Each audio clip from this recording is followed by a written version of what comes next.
বন্ধুরা, আজকে আমরা দেখলাম কিভাবে এক সময় অপরাজিত থাকা ইন্টার মায়ামি স্ট্রিক শেষ করলো। মেসি, বুস্কেটস, আলভা আর সুয়ারেজদের ছাড়া মাত্র 1 ঘন্টার মাথায় ছিল 3-1 এগিয়ে, আর পরের মুহূর্তে সামনে ভেসে এলো 4-3 হার। কি হলো ম্যাচের সেই মুহূর্তগুলোতে? কি প্রশ্ন রেখে গেল বেঞ্চ থেকে বিশ্রাম পাওয়ার ভেটেরানরা? এবং এখন মাসচেরানোদের সামনের কি রক্ষা পথ? সবকিছুই নিয়ে গড়ে উঠবে আজকের সেকেন্ড বাই সেকেন্ড ড্রামাটি। এখনই শুরু করি। আপনারা ক্যারিয়ার ইতিহাসের এমন বিপর্যয় আর কোনোদিনও দেখেননি? দেখতে থাকুন সম্পূর্ণ ভিডিওটি। আজকের ম্যাচের শুরুতে দেখি কি হাল। মাত্র 8 মিনিটে শেখ মুর পেটের তলায় ঢুকে মারল ফার্স্ট ব্লু, আর স্তাদিওতে ছড়িয়ে পড়ল অবিশ্বাসের স্রোত। মাঠের এক পাশে হেরেন্সের কালে গোলাপি জার্সি, অন্য পাশে ডালাসের সাদা নীল, কিন্তু সেই গোল ছিল মাত্র শুরু।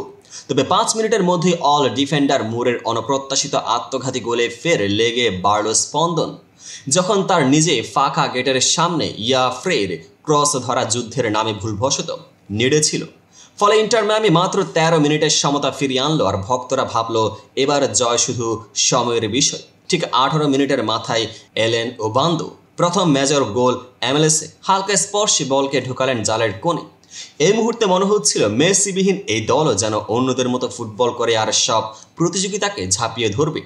তবে তৃতীয় গোল যখন এল হ্যাক্টর মার্টিনেজের দাপটপূর্ণ ফিনিশে, দ্বিতীয়ার্ধের শুরু থেকে মায়ামি যেন গিয়েছিল শেষ রঙিন কবিতা লেখার আমেজে। কিন্তু যেটা এরপর ঘটল সেটা কোনো সময় ইতিহাসে তার নাম আর ছাপ রেখে যাবে।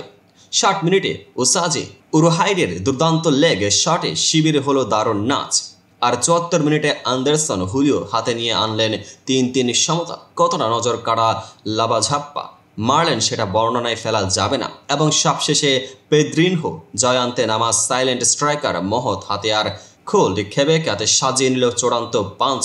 দ্রুত এক কন্ট্রা অ্যাটাকে গোল জানিয়ে দিলেন।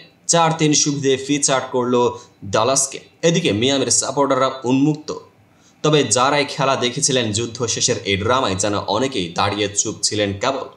এই পুরো ঘটনার পর প্রশ্ন একটাই, যখন থাকবে ওরা মেসি, বুস্কেটস, সুয়ারেজ, আলভার মতো চ্যাম্পিয়ন, তখন ব্যাকআপদের উপর এতটা চাপ? কি ভুল হলো? কেন গোলকিপার ক্যালেন্ডারের সেভ সেই মুহূর্তে কাজে লাগলো না? ডিফেন্স লাইনে কোথায় ফাঁক?